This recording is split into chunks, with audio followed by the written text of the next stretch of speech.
I've talked about how I got out of my depressive episode before, and I believe this video might be the chance to tell you how I, as an artist, regained self-love and started nurturing my creativity through self-care.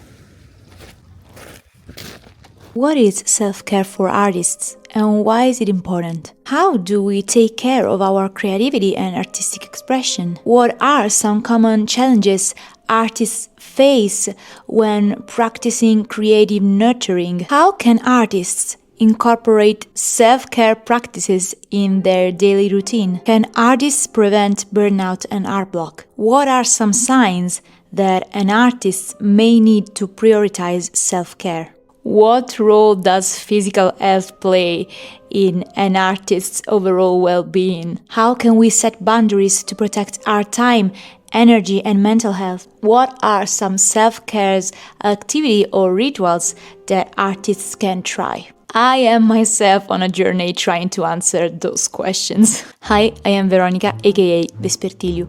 I am an Italian comic books author, tarot and oracle deck creator, and your spooky art teacher. It's me again, yours truly. I've been thinking of some ideas for what I like to call informative vlogs, and I made a poll, and this was the second most voted suggestion, so that's what we're going to talk about today.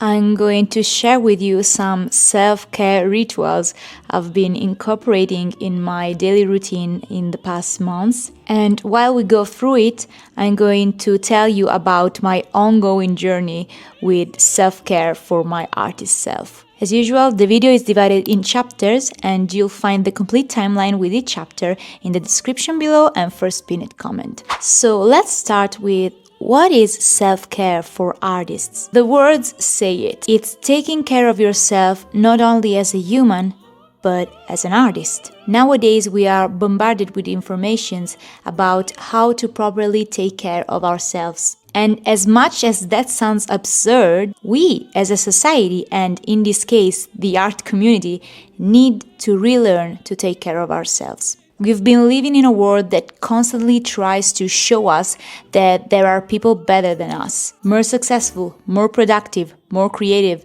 more talented, more skilled, prettier, luckier, healthier, stronger, better than us even at taking care of ourselves. And so we are constantly pushing ourselves to reach such goals. And when we don't succeed, we fall into a spiral, and our brain gets clogged with things like, what's the use of all of this? Why do I even try? I'm weak.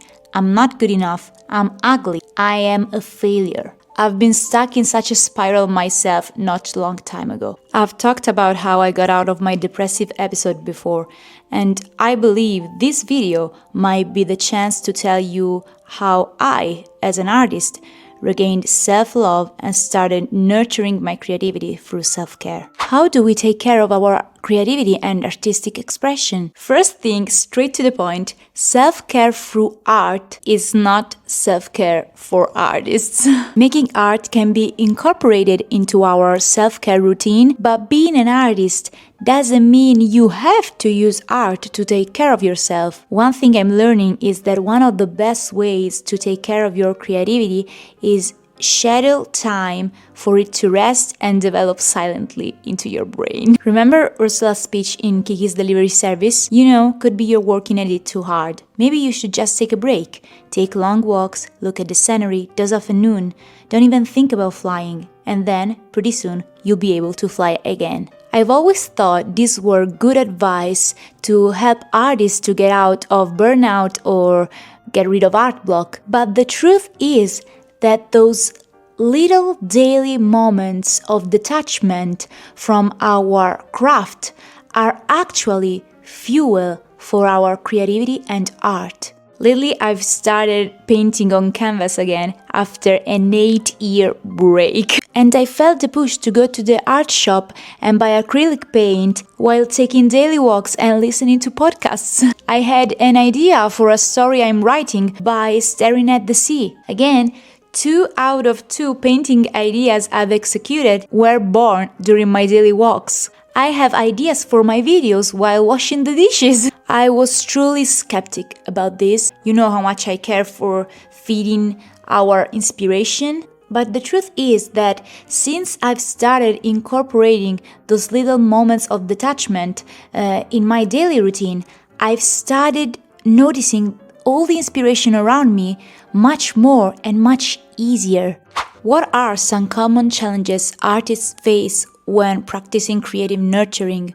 As I said, skepticism is a big one. And also persisting in looking at things just as black or white and refusing to acknowledge the gray areas. For example, one question I asked myself as an artist and as a teacher was, if practice is what makes our art improve, how can not making art improve our creativity? How can taking hour-long walks, finding time to see a good friend, or applying to a bird-watching class make sense in the development of our artistic expression? And the truth is, you won't believe it until you do it, and it won't work until you believe in it. If you go for a walk thinking, this is just a waste of time, spoiler, it won't fully work. It will still work, but I'll talk about this later. You have to start noticing all those discouraging, doubtful, skeptic phrases and start addressing them. It won't work. How do you know, brain? Have we tried? We tried and it did not work, so we give up. Are you afraid of something? What are you afraid of? I am an ambivert person. I've recently learned this word. So I'm both very introverted in some contexts and extremely extroverted in others. And sometimes, especially at the start, I would feel terrible during my daily walks, because I would feel like people were staring at me, or I would be afraid to encounter some people I definitely didn't want to meet. And then I started noticing that the more I went out, the more nothing happened.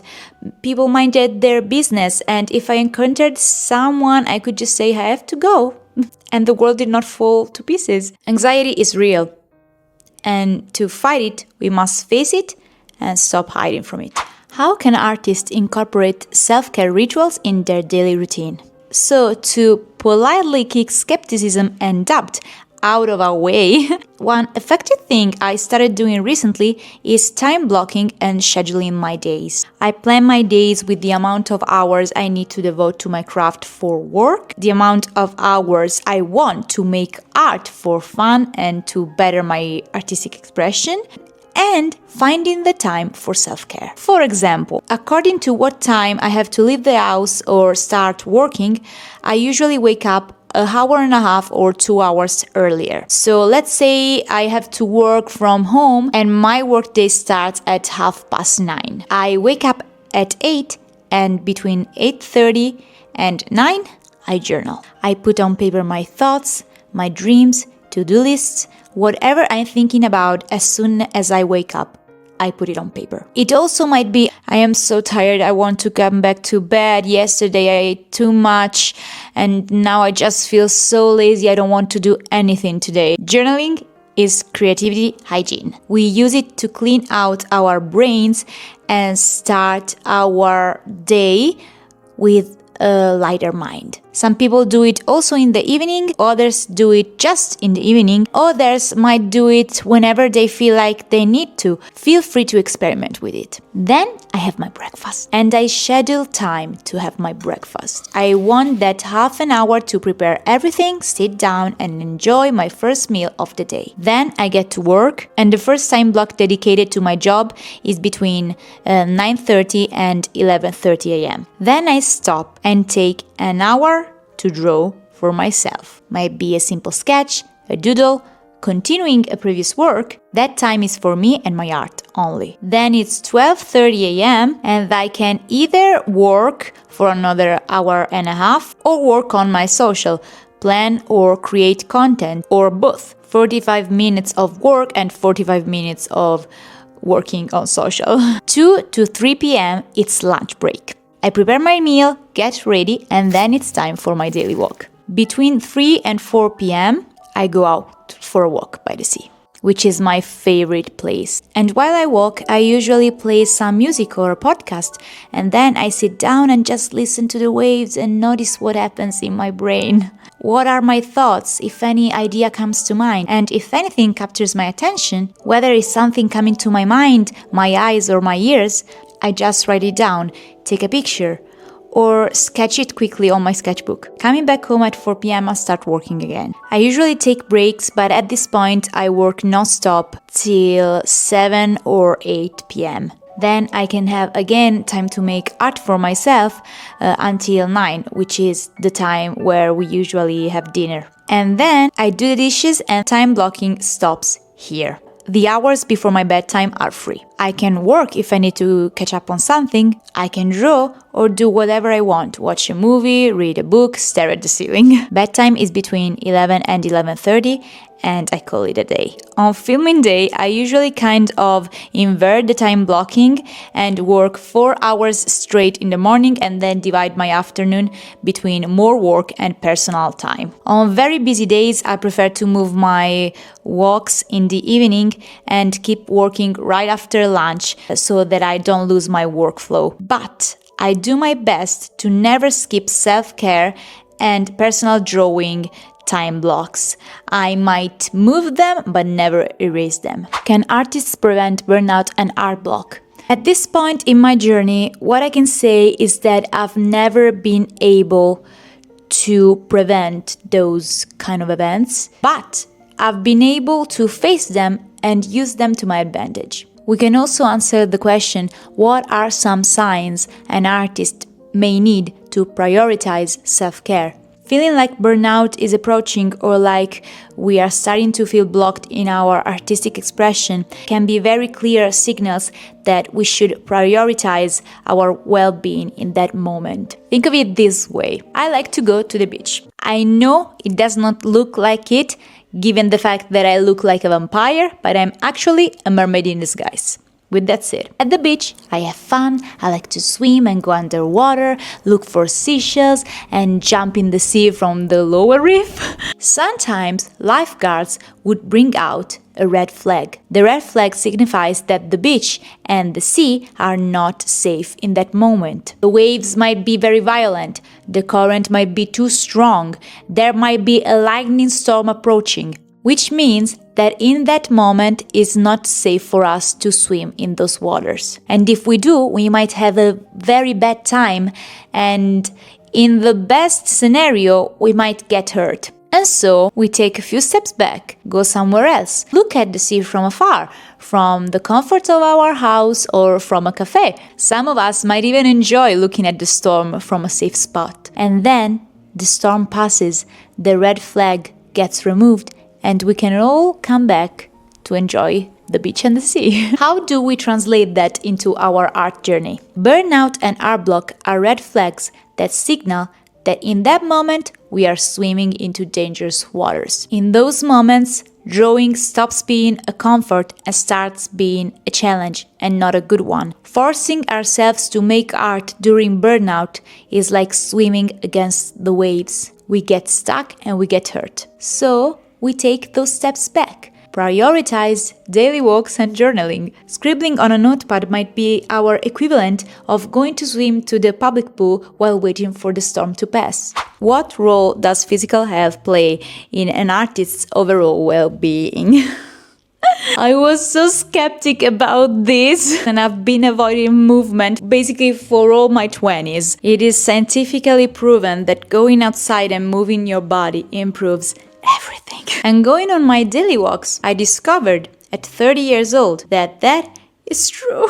I invite you to do your research. Moving your body, even by simply walking and going outside, activates chemical reactions in your body that not only affect positively your physical health, but also your mental health. So even if you go outside for a walk thinking this is useless, the fact that you actually went outside for a walk will inevitably be beneficial to you. And that is a fact that you can bring out anytime your brain starts saying things like, this is pointless, no it's not, and we have proof. We artists all know how important our mental health is to properly be able to express ourselves through our art. And we are also very aware that the art artist's life is a sedentary one, and if we neglect taking care of our body, we are neglecting taking care for our most important artistic tool. I have scoliosis. I was diagnosed with scoliosis when I was in elementary school, basically. And so I need to do certain exercises. And after decades, I finally decided to book sessions with a personal trainer to help me with that. I'm starting next week. Wish me luck. How can we set boundaries to protect our time, energy, and mental health? This might sound unrelated, but it's not. Setting boundaries is so important. Your time is yours only, and making art takes time. And in this life, we have limited time. Protecting our time and using it however we want is crucial, especially when we need to create space for ourselves from our loved ones. But the harsh truth to swallow is, those who really love you will respect you. Those who will tell you you don't care are the ones who don't care for you. You might feel lonely at times, but eventually you'll notice who are the people who really care, and new appropriate friendships will start showing up. I count my real friends on one hand, and that is not said, that's a flex. The moment you set boundaries, masks will start falling. Remember, you only have control over your actions and your reactions. It's going to be hard and sad at times, but trust me, it's so worth it. What are some self-care activities or rituals that artists can try? Finally, let's talk about self-care activities for artists. I'm going to give you a task a day for a week. Day 1, going outside. You have to go outside and enjoy nature. I mean, you don't have to go to the woods if you don't want to, and you don't have to drive to the sea if it's not close to you. Like, a park is fine. Even just going outside and wander through your town is incredibly beneficial. As I said, anxiety is real and is something that I've been struggling with for a lot of time now. But you'll notice day by day that the more you step outside of the comfort of your safe space, the more you're going to spread that safe space all around you. So on day 1, go outside. Day 2 is moving your body. So you can go outside again, and this time take a longer walk. Or if today you prefer to stay at home, what I do is I usually go through YouTube and look for stretching exercises for, of course, my scoliosis, but you can look for whatever you want. Just take it easy at the start. Don't hurt yourself. Moving your body, it's scientifically proven that improves your physical and mental health, and it's important for us. Speaking of, day 3 is journaling. Take a piece of paper, a notebook, whatever you want. Put everything that comes to mind onto paper. You can misspell words, you can make errors, that doesn't matter. What matters is that you put onto paper whatever comes to your mind. You want to do it in the morning, as soon as you wake up, or in the evening before going to bed, that is up to you. As I said, feel free to experiment. I've been journaling every morning as soon as I wake up for almost a month now that I think about it. I got addicted to it, I must be honest, because if you take the habit of cleaning your mind every day, you get addicted to that additional space in your brain that you can use in other ways during your day. So yeah, try journaling. Day 4, trying new things. I've talked about this also in past videos. Try new things might be going to a restaurant you've never been before, mixing 2 art supplies you've never used together. In this case, I used a charcoal pencil, something I've never used, on canvas, and then I painted over it with acrylic paint, and I love the result. I think I'm going to keep using this technique and maybe try also other new things. You can do whatever you want. Try new things. Day 5, rediscover things you used to enjoy.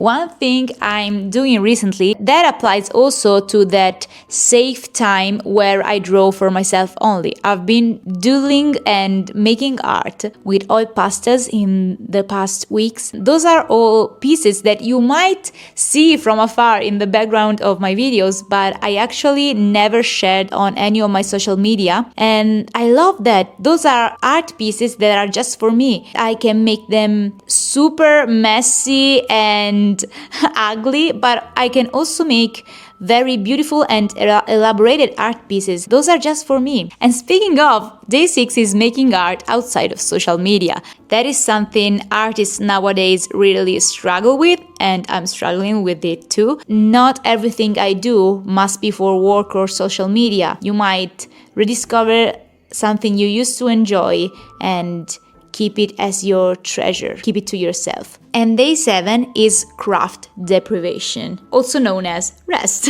On day 7, I want you to not make any art. On all the other days, all those little tasks might take 10 minutes or an hour. The point is that during the rest of your day, you obviously have to go on with whatever you're busy with. And since we're artists, that will include making art. On day 7, I strongly suggest you to try not making art, to deprive yourself of your craft and let your creativity sit in the back of your brain and rest and develop silently for you to use it the next time, basically. Thank you so much for watching this video. I really hope it was enjoyable and also that it might be helpful to you all. If you like my content and would like to join our art community, just hit the subscribe button. And don't forget to like this video, for it really helps the channel grow. As usual, if you have any suggestions or requests for future videos, please feel free to leave them in a comment below. I will see you very soon with more art videos. In the meantime, let's make art. Bye! And scene.